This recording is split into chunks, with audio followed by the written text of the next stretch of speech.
Hey yo guys, what's happening? It's your boy Araine TJ back again with another reaction video, and today we going into UK drill rappers stabbing people on camera, bro. Isn't that crazy, bro? Like, what? Caught on camera.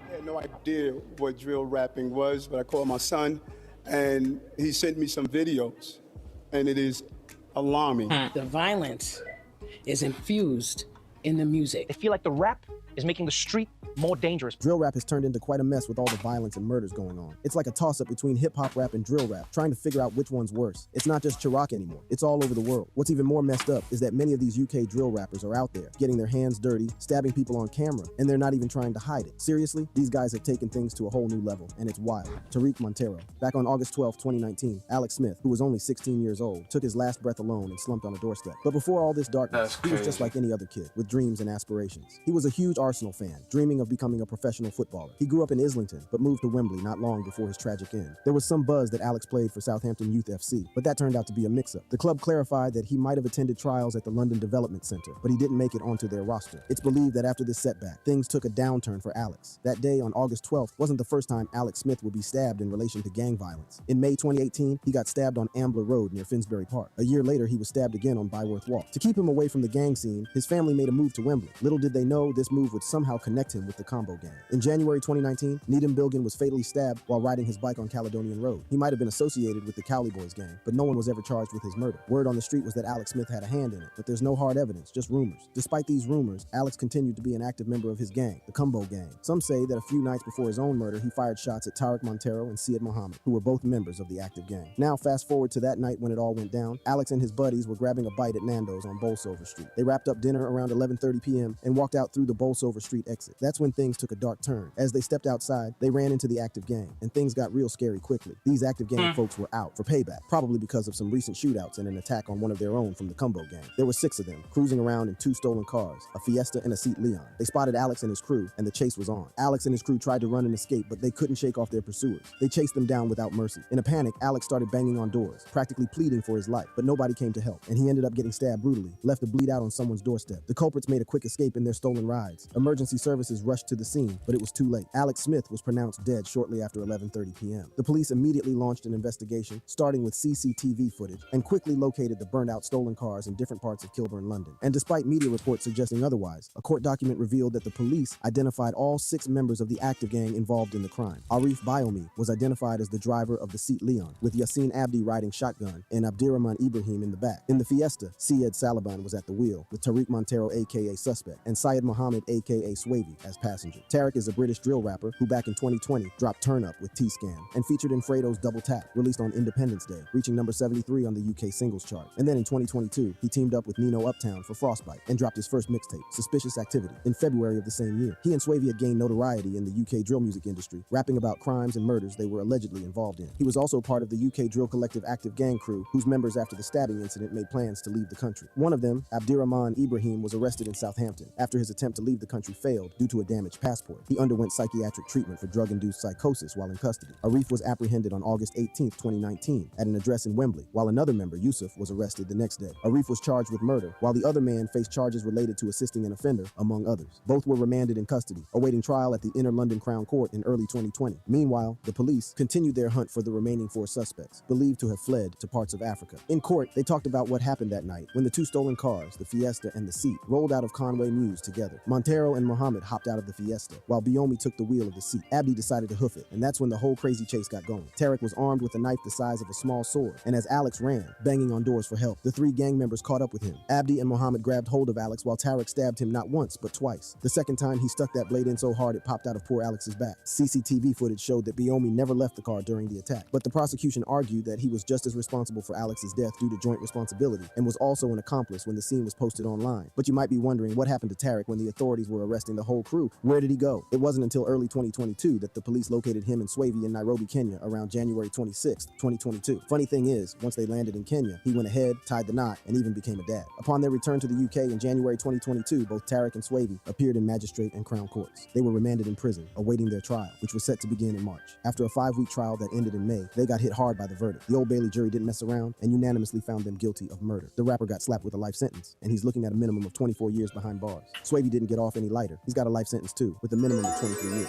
Funny thing is, they were both... Gang, Talkbook crashed out, bro. You number 73 on the UK top singles. And now you see you serving 24, bro. Man's just got married and now he's serving 24. Crash out, bro. And none of them older than 25. Yo, bro, that's crazy, bro. absent for their sentencing with Judge Sarah Monroe. Nyon Jean-Baptiste. The story of Nyon Jean-Baptiste takes us to southeast London in Bellingham, where it all happened. The thing is, gang-related stuff is always full of rivalries, but the young boy who got murdered wasn't even directly involved. He was just another innocent kid chatting with someone at the time. Back in November 2018, there was an incident outside Morley's Chicken Shop in southeast London. Nyon, who was just a kid at the time, got himself into serious trouble and was found guilty of murdering Jay Hughes. The whole thing went down right at the junction of Broadhouse Road and Randall's Down Road. That day, a Ford Galaxy pulled up, and three guys armed to the teeth with machetes and knives jumped out, targeting Jay and his friend. Jay's buddy managed to escape, but Jay wasn't so lucky. CCTV footage captured the whole terrifying scene. Nyon, without any reason, stabbed Jay while he was just standing outside the shop minding his own business. One witness said they heard Nyon saying, "I got one," and that it was completely unprovoked. After the attack, they made a quick getaway in their car, leaving Jay injured, but he somehow managed to stumble into the chicken shop, where people tried their best to help him. The paramedics showed up around 5:20 p.m., doing everything they could to save him. They rushed him to King's College Hospital, but those stab wounds went right to his heart. After 3 hours of trying, they couldn't bring him back, and he was declared dead. The stab wounds were just too severe. Nyon faced the consequences of his actions. He was given a life sentence, meaning he would be behind bars for at least 19 years. Plus, he got an extra 4 months for carrying a weapon. It was a sad and senseless story that shook the neighborhood. For no Forensics reason. dug into Jay's blood at the back of that Ford Galaxy, connecting the dots with solid proof. They also had more evidence pointing fingers at the defendant. They tracked their phone records and showed they were in the same spot as the car at the same time. So the cops dropped by the defendant's place in Penns on November 23rd. Nyon tried to bolt, but they caught him in Gravesend, Kent. Guess what they found? A huge hunting knife tucked into his waistband, and they hit him with another charge for that. Even behind bars, he stirred up trouble, racking up around 10 incidents. It doesn't spell out the details, whether it was with guards or other inmates, but it paints a picture of a guy who just didn't give a damn. He was willing to jump out and take a life, just like the witness said, to make a statement. The prosecution pointed out he was part of a crew called M20, linked to Penn's Lewisham and the rappers Russ and Taze. Nyon even appeared in their Westwood video. He had violent lyrics of his own, and he was in the same crew with serious issues against B-side from Bellingham, where Jai sadly met his end. In the rough streets of the city, where secrets whispered at. Street corners and dark alleys held untold tales. Nyon was a living legend in a world where violence was the currency and power came to those willing to do anything for it. The lyrics of the streets, filled with talk of skanks and zombie shanks, gave you a glimpse into his world. A world where disputes got settled with knives and the line between survival and destruction blurred. Nyon was the poster child for what's called the jump out gang. You know, no questions asked. If you see your rivals, you attack, no matter if people are watching. It's a world where the rulebook is simple. Strike first and strike hard. He lived and breathed that code, the ruthless heartbeat of his neighborhood. And then came the day when Nyon had to face the music in court. Judge Anuja Daher didn't pull any punches. She called Nyron's stabbing of Jai Hughes bold, swift, and heartless. In that courtroom, the truth hung heavy. Nyon had walked up to Jai, a young man with no ties to him, and ended his life without a trace of remorse. The young man was just an innocent bystander, caught in the crossfire of a feud he had nothing to do with. Nyon, sitting there in his gray prison tracksuit, braided hair, and flanked by security officers, didn't show a hint of emotion. It's like he had a wall around him. On the other side of the courtroom, Jai's family watched with pain and disbelief. Jai's mother, in a sorrowful voice, made it clear that Nyron's actions had torn their lives apart, and that time couldn't heal the hole he left behind. When she spoke directly to Nyon, her words were heavy with grief and anger. She said, "You need to realize that you have changed our lives forever, and that we are the ones left serving a life sentence, and that he was too young, it wasn't his time to go. I don't believe I can ever fully accept it." She wanted him to understand the magnitude of his actions, to realize that he had sentenced her family to a lifetime of suffering. In that courtroom, one Bro. truth couldn't be denied. Nyron's There's this kid just drinking juice, bro. Literally just drinking juice, gang. Check it. Oh, not the volume. actions had left that he had sentenced. Look.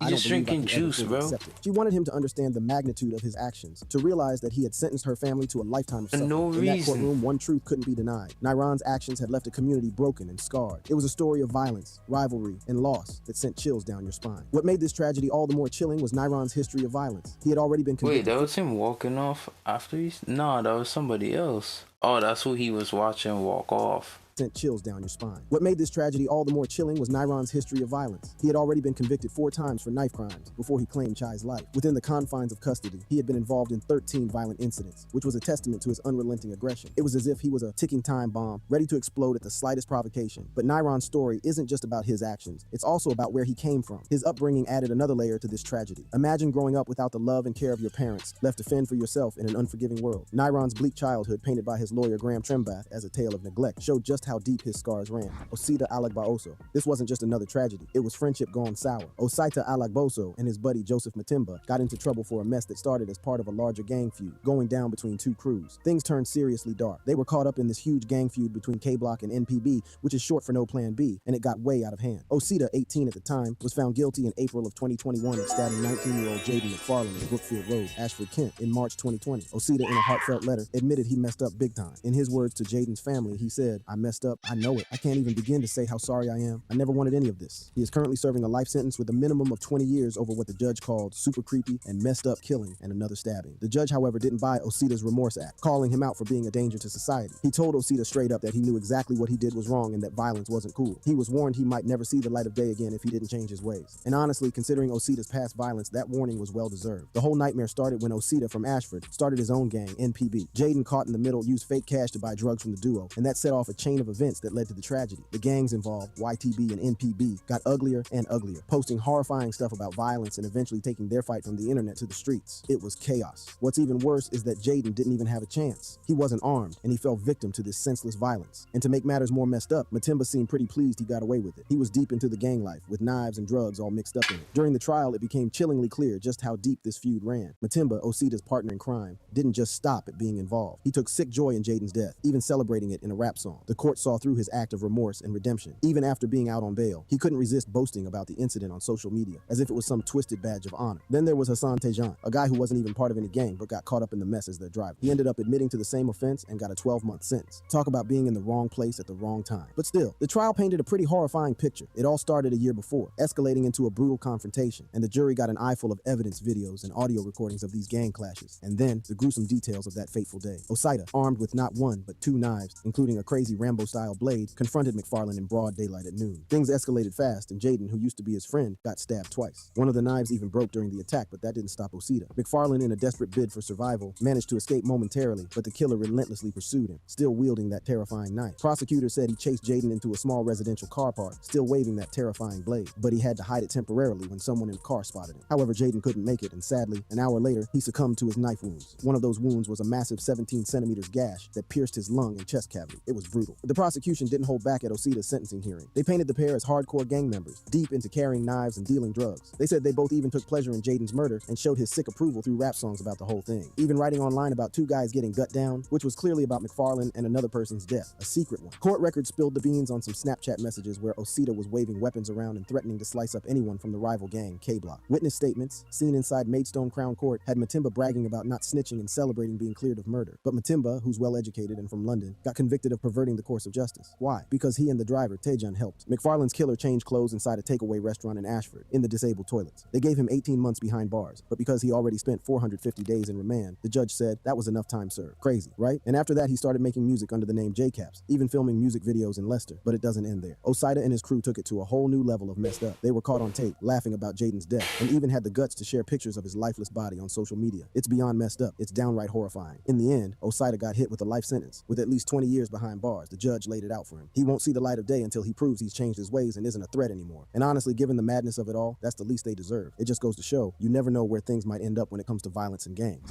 Jaden O'Neal Cricklow. Rapper SJ, whose real name is Jaden O'Neal Cricklow, was born on April 24, 2002 in North London, particularly in the rough area known as Tottenham. As a kid, he had the same love for football as many folks did, but what set him apart was his incredible talent on the field. He didn't just play football, he excelled at it. In fact, he reached the level where he was performing in stadiums, playing at the highest level of the sport. You know, it's not every day you find someone who's really good at not just one, but two things in life. Well, SJ was one of those lucky folks. He had this incredible football talent, and it seemed like he could have gone pro and made a name for himself. But you know how life is. It doesn't always follow the plan we have in our heads. See, SJ had big dreams. He didn't want to be stuck in the tough neighborhood he grew up in, with all its street troubles. Nah, he wanted to leave that street life behind and make his life mean something. So what did he do? He poured his heart into football. He was all in, thinking it might be his ticket out. But life threw him a curveball. Maybe it was injuries, maybe it was something else, or maybe it was the streets calling. But his football dream didn't pan out the way he hoped, so he found another passion, music. That's when he joined up with some others and became a part of the music group we now know as OFB. OFB, short for Original Farm Boys, made quite an entrance onto the music scene, particularly in 2018. Their debut track, Bad B on the Niz, created a buzz that was hard to ignore. Their style was unique, their flow was distinct, and they brought something fresh to the drill music genre. They stood out in a crowd of drill groups, marking the beginning of their rise to fame. One of their early tracks, Reality Purge Ambush, truly struck a chord with listeners. It gained immense popularity, reaching millions of views, a remarkable achievement. However, they faced their fair share of challenges. The police began to remove their music videos due to the explicit explicit content, language, and themes they addressed. It was a common issue for many rappers, but OFB's music often touched on real-life experiences that authorities couldn't ignore. Plus, they still managed to make waves by re-uploading their videos. But on May 16, 2019, SJ's life took a dramatic turn. He was arrested and charged in connection with the murder of a 20-year-old man, Kamali Link, who folks said was part of a rival gang. The WGMs, SJ, and his friends used machetes and a samurai sword in that brutal crime alongside 4 other gang members in Wood Green, North London, back in February of 2019. The victim, a father of 1, met his end as he was cornered outside a cinema, chased by assailants on bicycles, and killed in a hair salon right in front of witnesses. He was stabbed 5 times and died from a busted artery, all because of a long-standing gang rivalry. On the night of the murder, these 5 gang members, plus 2 others we don't know, hopped on their bicycles and headed toward Wood Green around 7 p.m. Their mission, to go after rival gang members. They were loaded with weapons, at least 5 knives, including a machete, a sword, a handgun, and even a shotgun. As they neared a VU cinema complex on Lordship Lane, their eyes landed on Kamali and his friend. Instantly, the knives and guns were out in the open. They chased his friend Jason Fraser, aka Swift, who was about 20 at the time, cornered and started stabbing him over 8 times and even shot him in the butt. It was crazy. But Kamali, who managed to get back to his parked car, tried to scare SJ and the gang by driving at them. But it didn't work out so well. Now they didn't care about the friend anymore. They turned their rage on Kamali and started bashing his car windows with their weapons. Kamali tried to make a run for it by reversing his car, but he got stuck when he bumped into some other parked cars. He had no choice but to ditch his ride and sprint into a hair salon across the street, hoping for some safety there. But the crew weren't letting go. They followed Kamali into that hair salon, and sadly, Kamali got stabbed real bad. He ended up in the hospital but didn't make it. SJ was remanded straight to jail, which is a strong indicator that they had substantial evidence against him or were concerned he might not show up for court. His trial was bound to be lengthy due to the severity of the murder charge. Some people get bail, but for such a serious charge, it's rare. Amid all this, in 2019, SJ dropped a track called Youngest in Charge, his first proper solo single. It was a catchy tune that quickly racked up millions of views, but while it showcased his talent and diverse style, it didn't exactly help his case in court. Here he was, just arrested for murder, and now he had a song talking about stabbings and such. It probably didn't paint the best picture for his trial. In that song, he talked about what happened on the day of the murder, admitting that he thought it was just a day out. He was just 17 when he was sentenced to spend a minimum of 21 years in prison. He was eventually offered a £150,000 recording contract behind bars, and that was quite a shocker, but it doesn't end there. His involvement with the OFB collective had also brought them into the spotlight. They still released videos with lyrics glorifying violence and even posted clips featuring gunshots. However, their trial, SJ, was pretty far from smooth and was marked by violence within the courtroom. Fights broke out as they were led out of court, with the prosecutor, a former athlete, having to assist police officers in restraining one of them, who leaped from the public gallery. But it was on that day SJ's fate was sealed in court. The jury and the judge determined that his involvement in the murder warranted a minimum sentence of 21 years behind bars. It's heartbreaking to see such a talented artist with so much potential end up like this. Sometimes the company folks keep or being in the wrong place at the wrong time can change everything, and that's just a sad situation all around. Junior Nyon. Now, this story is quite saddening because the victim here was much younger than the others, and so we're his killers. Let's go back to the summer of 2018, a time when a tragic incident cast a shadow over a 16th birthday celebration at the Romford Community Center in London. The story starts with Jordan Doherty, a 15-year-old drill rapper who went by the name Young Valente. Little did anyone know that this would be his final chapter. It all began when the party invitation started circulating like wildfire on Snapchat. What was meant to be a modest celebration soon spiraled into chaos as more and more people showed up. The situation escalated till there were too many people trying to be in attendance at the party. It was like an invite explosion, and suddenly everybody and their grandma showed up. Gate crashers got the boot, but the tension refused to die down. It was still thick enough to cut with a butter knife. As the night wore on, tensions flared, and a big fight started between 2 rival crews. And that's when things went from wild to scary. Little did anyone know that this clash would set the stage for an unfolding tragedy. In a desperate bid to escape the escalating chaos, Jordan took off running. A gang of kids chased him down and tackled him to the ground. Shockingly, 18-year-old junior Nyon, who was only 16 at the time, stabbed Valente not once but twice right in the chest. Despite the nasty wounds he suffered, he managed to get up on his feet with all the pain and desperation visible on his face and made another attempt to run. But then sadly, he didn't get too far. He stumbled again and fell not too far from the scene of the first encounter. What made this horrific incident even more disturbing was the fact that every brutal detail was recorded on a mobile phone and still shared on Snapchat. Junior, like anyone who robs another of their life, couldn't escape the consequences of his heinous actions. The long arm of justice reached out and he got hit with a minimum of a 15-year prison sentence for murder. But in this tragedy, he wasn't the only one in the hot seat. Nicholas J-Lo, at 18, also faced the reckoning, receiving a 4-year sentence. A stark reminder that his involvement in this gruesome crime had dire consequences. A 16-year-old, whose identity remains veiled, was met with a 3-year sentence, charged similarly with 1 count of grievous bodily harm. Yet the list of those held responsible didn't end there. 2 others, Jeremiah Idowu and Kevin Soemimo, both 18, initially attempted to deny their involvement in the violent crime. They denied any participation in the brutal crime, but the truth eventually caught up with them. They participated in the attack by kicking and stomping on Jordan both before and after the stabbing. Jeremiah Idowu, who was finally sentenced for 3 years at the Old Bailey, was told that he would be spending his time at a young offenders institution for his involvement involvement in conspiring to commit grievous bodily harm. Even though his role in the violent episode was considered less severe, it couldn't erase the fact that he had cruelly stomped on the defenseless 15-year-old as the young boy lay on the ground. It initially seemed like the sentence took forever, but because of the coevid, it did take long. It's worth mentioning that Idawu, who was a part of this evil, was pointed out by his defense attorney Andrew Morris to have dreams of becoming a footballer and had been diligently trying to stay out of trouble, even abiding by his curfew. Judge Tom Clark recognized his rehabilitation efforts, but emphasized that, as he was 18 at the time of conviction, he would serve an adult sentence. However, he also remarked that if Idawu had been older during the attack, he would have faced a more severe sentence, 6 years of incarceration. In the judge's own words, "I find in your case this can be regarded as an offense of lesser harm. I don't mean for one second that Jordan didn't suffer great harm. I'm acutely conscious that this young man died in circumstances which caused grief to his family and friends. Jordan Doherty, aka young Valente's life was cruelly cut short in an utterly senseless act of violence. He never got the chance to make a name for himself in drill rap or even say goodbye to loved ones. It's honestly heartbreaking to see how gang violence is affecting our young people. Drill rap sometimes seems to make it worse, but the question of canceling drill and ending these artists' dreams is a complex one. The debate is a tough one, but it's definitely a conversation that needs to keep going to find the right balance. Click on the cards on your screen to discover more stories like this one." Alright, gang. Thanks for watching today's video. You know, my thoughts on it. I don't really listen to drill rap. You know, and I think some of that's just crazy, bro. Some of that's stupid.